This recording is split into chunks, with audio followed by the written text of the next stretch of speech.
गांव के बाहर घने जंगल के बीच एक पुराना और टूटा फूटा घर था। लोग कहते थे कि वहाँ एक शख्स रहता था, एक ऐसा आदमी जो कभी बाहर नहीं आता था। उसका नाम था करण। गांव के लोग उसे श्रापित आदमी कहते थे क्योंकि उसके बारे में अजीब बातें प्रचलित थी। वे कहते थे कि करण पर किसी आत्मा का साया था। कहानी उस रात की है जब गांव में पूर्णिमा की रात थी। जंगल से आने वाली हवाओं में कुछ अजीब सा एहसास था। करण उस रात घर में अकेला था। वो एक ऐसी बुरी आत्मा के साथ फंसा हुआ था जिसने उसकी जिंदगी को एक भयानक सपने में बदल दिया था। करण का अतीत एक रहस्य था। वो एक समय एक सामान्य आदमी था, लेकिन एक रात उसने जंगल में कुछ ऐसा देखा जिससे उसकी ज़िंदगी हमेशा के लिए बदल गई। उस रात वो अपने दोस्तों के साथ जंगल में गया था। उन्हें मस्ती करनी थी, लेकिन करण के लिए वो रात सबसे बड़ी सज़ा की रात बन गई। उन्हें एक पुराना मंदिर दिखा और मजाक में करण ने मंदिर के अंदर जाने का फैसला किया। और मंदिर के अंदर प्रवेश करते ही एक भयानक ऊर्जा ने करण को घेर लिया। उसकी आंखों के सामने एक सफ़ेद साया उभरा। ये आत्मा एक स्त्री की थी जिसने करण को देख के भयंकर हंसी के साथ कहा, अब तू मेरा मुक्ति का कारण बनेगा। करण डर से कांप गया और वहाँ से भाग निकला, लेकिन आत्मा ने उसे छोड़ने का नाम नहीं लिया। उस रात के बाद करण के साथ अजीब अजीब चीज होने लगी। उसे हर रात सपने में वही आत्मा दिखाई देने लगी।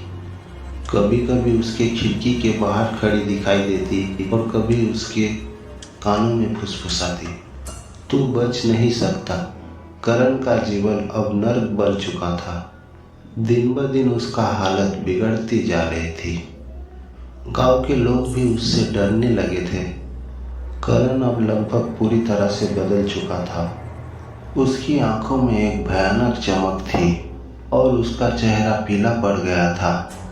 अब वो इंसान कम और परछाई ज़्यादा लगने लगा था। एक रात गांव के कुछ लोग करण के घर के बाहर जमा हुआ। वे उसकी अजीब हरकतों से परेशान थे और उसे समझाना चाहते थे कि वो उस आत्मा से छुटकारा पा ले। लेकिन जैसे ही वो लोग उसके घर के पास पहुंचे, अचानक दरवाज़ा अपने आप खुल गया और एक तेज हवा गूंजी, तुम सब इसे नहीं बचा सकते। गांव वाले कांपते हुए पीछे हटे, लेकिन उसमें से एक बुजुर्ग आदमी ने कहा, हम इसे इस तरह नहीं छोड़ सकते। करण को हमारी मदद चाहिए। उस आदमी ने कुछ पवित्र मंत्रों का पाठ करने लगा, लेकिन तभी करण बाहर आया। उसकी आंखें खून जैसी लाल हो गई थी और उसका आवाज़ बदल चुका था। उसने भयानक हंसी के साथ कहा, अब यहाँ कोई करण नहीं है, सिर्फ मैं हूँ। उसका आवाज़ इतना भयानक था कि सब लोग डर से पीछे हट गए। करण का शरीर अब सामान्य इंसान का शरीर नहीं था। उसमें आत्मा का साया पूरी तरह से वास कर चुका था। करण ने एक एक करके गांव के लोगों को देखना शुरू किया, जैसे कोई शिकारी अपने शिकार को देखता है।